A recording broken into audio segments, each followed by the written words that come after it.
All kids deserve a chance to thrive. As parents and caregivers, we work hard to help our children grow into flourishing adults. But that gets harder when the system isn't fair. The school-to-prison pipeline has been built by policies and practices in schools that criminalize student behavior, especially for children of color, low income, LGBTQ, and disabled students. It starts when kids are pushed out of the classroom through suspensions and other excessive discipline practices. From there, minor infractions lead to criminal justice referrals instead of being handled inside the school. But together, we can dismantle the school-to-prison pipeline. First, we can stop suspensions, then advocate for more counselors in schools instead of cops. Encourage your school to focus on trauma-informed treatment of young kids who may have disciplinary challenges, and share your story.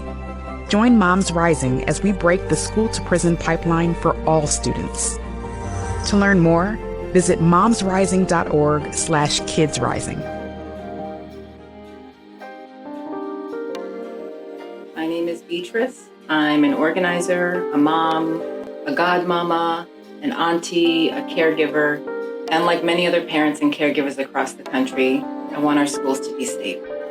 But too often we assume that the regular presence of police in schools is synonymous with safety when it's not. As a country, we've become dependent on police in deeply concerning ways, and this is true in our schools too. The reality is there's no evidence that shows that police in schools improve school safety. Instead, what we find is police do what they're trained to do, which is detain, handcuff, and arrest. And more police leads to more arrests naturally. From 2013 to 2018, 300,000 children in the U.S. under the age of 12 were arrested. That's a 6-year-old handcuffed for having a temper tantrum, a high school student body slammed down to the ground after asking if he could call his grandmother. The same racial bias that we see in communities of color is the same racial bias that we're seeing in schools. Black, Latinx, and low-income students are arrested at significantly higher rates, and students with disabilities are 3 times more likely to be arrested than their peers. This criminalization of our kids is unacceptable, and the kicker is that we're paying for it with our tax dollars. We've become so used to schools having to make these draconian cuts, while hundreds of millions of dollars are being poured into police and schools.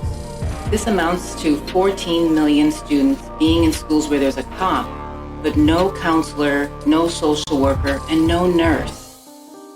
This is a question of values and how we fund our future and not our fears.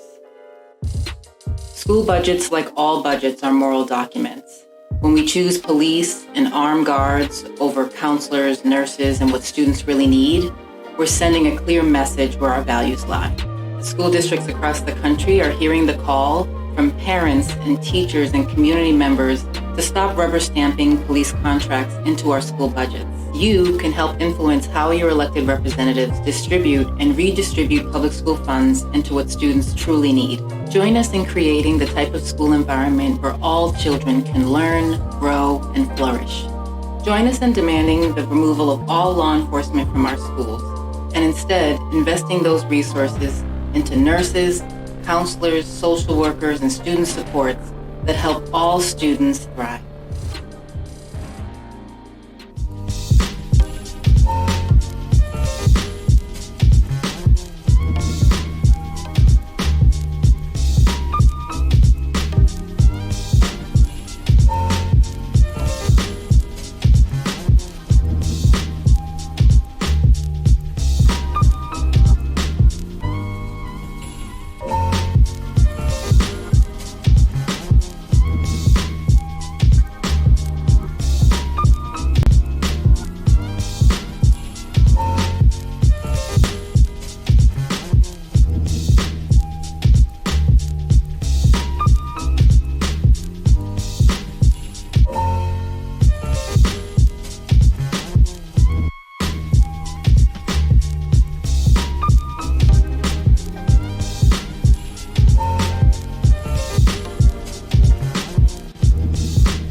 Welcome back.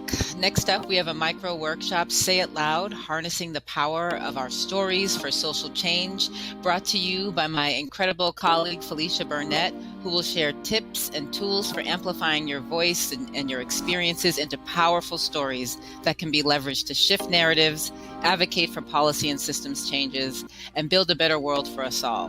Towards the end of the workshop, you'll all have a chance to record a video sharing your story on the issues that are important to you.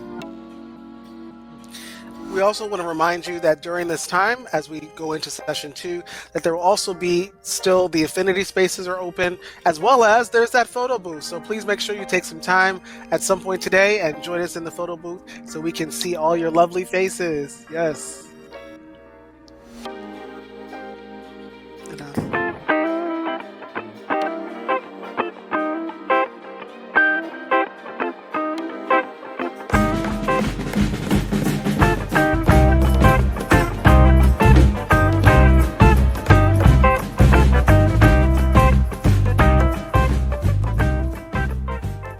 Hello, everyone, and welcome to this mini session about harnessing the power of our stories for social change. My name is Felicia Burnett, and I'm the National Director for Healthcare at Moms Rising. I am so excited to talk to you today about storytelling and how we can use the power of personal stories to shift narratives, create culture change, and win on public policy proposals. Sharing our stories is an effective tactic for getting a message across, and I think it's a bit intuitive that stories are more memorable than sharing facts and figures. Stories paint a picture that data and numbers alone can't show. They activate a different part of our brain, create a sense of connection and empathy, and build familiarity and trust between the story sharer and those who are hearing the story.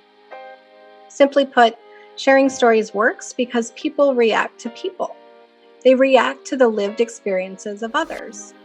And sharing stories with lawmakers help them understand how policy and budget decisions influence families across the nation.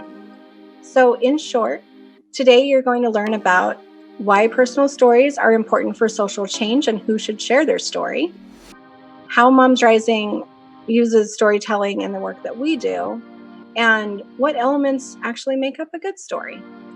And at the end of the session, you're also going to have the opportunity to share a story of your own, but don't worry, we will give you all the tools you need to put it together, and the process is super quick and super simple. On that note, I want to encourage you to get a pen and paper, or however you like to take notes, so it's ready for later on in the session.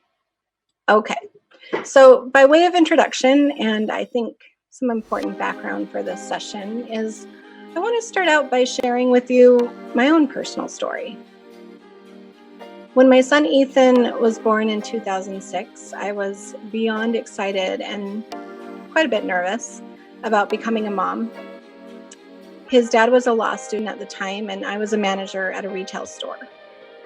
When we learned that he needed to start chemotherapy at just 6 weeks old to fight a life-threatening tumor, we were devastated. I had to quit working to care for him. And with that, with the loss of my job, we also lost my family's health insurance. And we were incredibly fortunate that Ethan was able to qualify for Medicaid, which saved his life. And he is now a happy, healthy 14-year-old.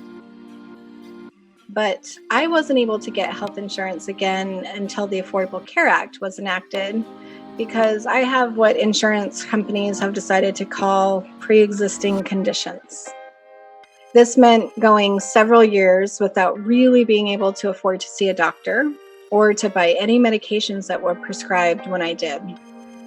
So when I came across Moms Rising back in 2007, it caught my attention that they weren't only advocating for healthcare for children, but for everyone. Because they know, like we know, that healthy parents are critically important for healthy children and healthy communities. So back then, I shared my story with them. This was in 2009, and it was during the lead up to the vote on the Affordable Care Act. And I was among the first people, actually, to buy health insurance on the exchange on healthcare.gov when it opened in 2013. And I've been advocating for healthcare with Moms Rising ever since. This has led me to have some incredible experiences. I've spoken on the Hill several times. I was also invited to the White House. But what has been the biggest honor has been that I've been able to work to lift up the voices and stories of parents in the health policy process. This was incredibly important during the healthcare repeal fight in 2017. Thousands, if not millions, of people spoke out and shared their stories, and it ultimately created enough pressure to stop the repeal of the Affordable Care Act, which a lot of people thought it was imminent after the election of 2016, but we were able to stop it. And that would have brought back the terrible practice of denying people with pre-existing conditions healthcare coverage, amongst a myriad of other horrible, awful things.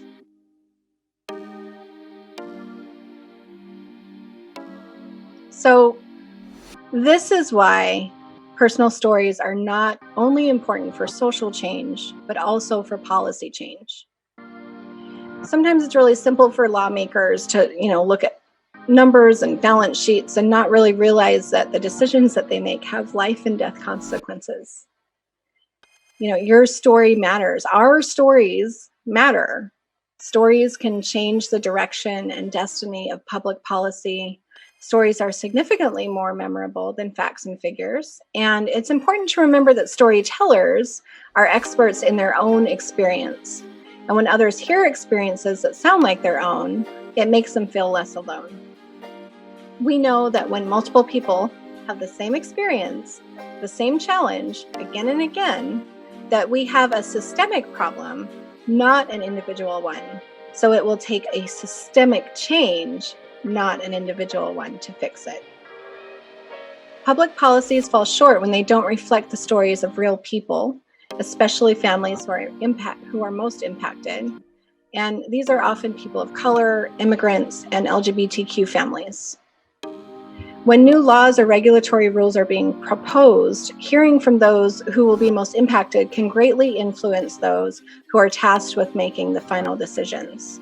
When healthcare policy is being decided, we need to be hearing from people with chronic diseases or who are medically fragile to better understand how to meet their needs and improve quality of life. When police and public safety policies are being decided, we need to hear from people in communities who are more strongly policed to better understand how this impacts their daily lives and whether they do, in fact, feel more safe or if current policies are actually having the opposite impact. When childcare policy is being decided, we need to be hearing from parents with young children and from providers alike so that we can better understand how to support this critical system that allows our nation's families and economy to thrive.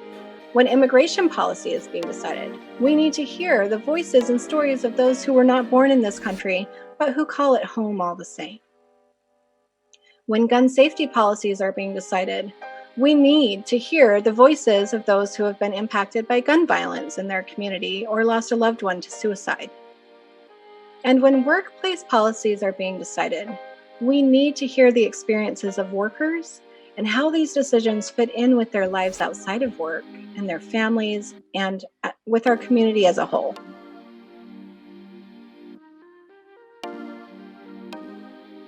So when it comes to the ever-changing landscape of public policy, we all eventually have a story to share.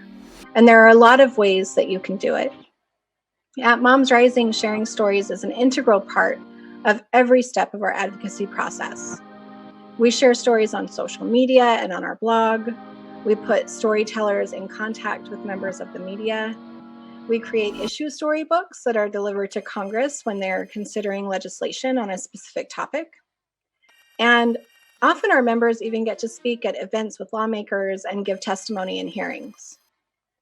Now, as a reminder, you are going to need something to write with in a couple of minutes. It can be a pen, paper, blank document on your computer, whatever you're comfortable with. But first, let's hear from our Moms Rising fellow, Rashana Reynolds in Washington State. You are the expert of your own experience. It's helpful to think about your story and how it connects to different issues ahead of time. Like everyone, your story probably has a lot of details and may connect to more than one issue area.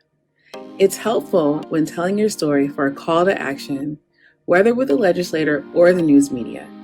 Stories are also our own, and consent is important. We can tell our own stories, but not others. There are reasons why some may not want to or can't share their own stories. Trauma, safety, non-consensual emotional labor, or fear of retaliation from an employer. You can practice powerful storytelling. It can be helpful to think of it in chunks. Chunk number 1 could be, what's the content? Number 2, what's the challenge? Number 3, what was the outcome? Also, what's the call to action? Here's my story. My name is Rashana Reynolds, and I am a new mom and a new wife, and I just had a baby that has a very serious medical condition, and I have been working as a teacher for a very long time, and as a strong Black woman, I have fought for everything that I've earned in my life, and I'm still struggling. I can't afford childcare for my son. Also, the preschool that I worked at was so expensive, even with a teacher discount, I still wouldn't be able to have my son go to childcare. My husband works, we only have one income, and we're doing the best that we can for ourselves to provide for our family. My story is different. It's unique, but it's also powerful. We are all storytellers. It is how we relate to one another as neighbors, as friends, as family, members, and as people. It is an essential part of how we relate to one another as moms and as parents. Storytelling is a key part of how we push movements forward. Whether it's during a protest or a committee hearing, stories are at the heart of people-powered movements. Remember, together we are a powerful force of women and families. Thank you. Awesome. Thank you, Rashana.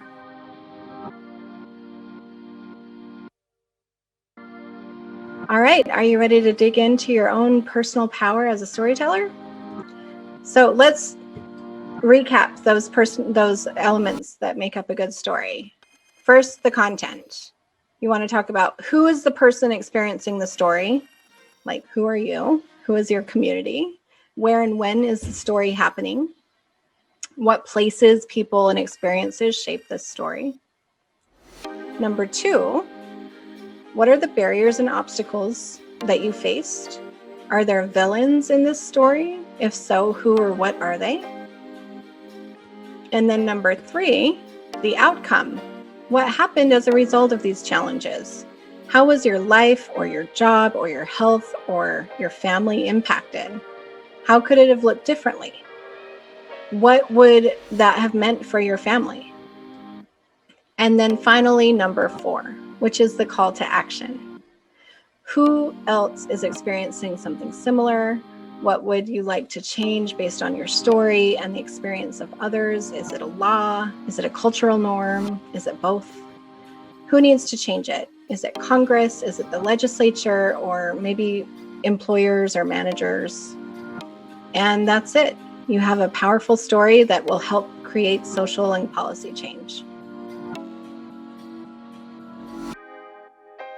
So now we're ready for the exciting part.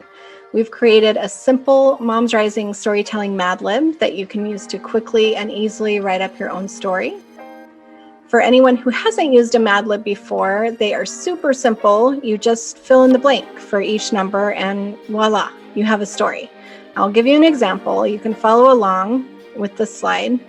And here's one I asked my son to do. He said, I'm a student and I'm in the 8th grade in Raleigh, North Carolina. I have found it challenging to feel under a constant threat when I am in school because of how many school shootings there are and how easy it is for people to access guns. When I am in school, it is stressful as a student to feel that something so terrifying could easily happen, and this feeling is validated when we have had lockdowns. Our leaders must show us that they care about us by limiting access to firearms that are used in school shootings. That's it, as simple as that. So I'm going to leave this slide up here so that you can follow along, and we'll give you a few minutes to write up your story, fill in your Mad Lib, and then when you're ready, you will go to the link that's posted. It's on a program called Soapbox, and you'll be able to immediately record your story. Just some technical things. You'll want to make sure that you're recording in a well-lit place, and that if you're doing it on your phone, that it's in the horizontal mode. You can also record from your computer. You can pre-record it on your phone and then upload it from there too, whatever works best for you. But if you click the link, you're actually able to record it right there on the web page. And then once you've recorded it, you'll want it to be less than 60 seconds. And once you've recorded it, it'll upload, and we'll take a look at it. We'll make sure it has closed captioning, and then we'll send you a email that you can go and share out your story and encourage others to do the same. And that's it for today.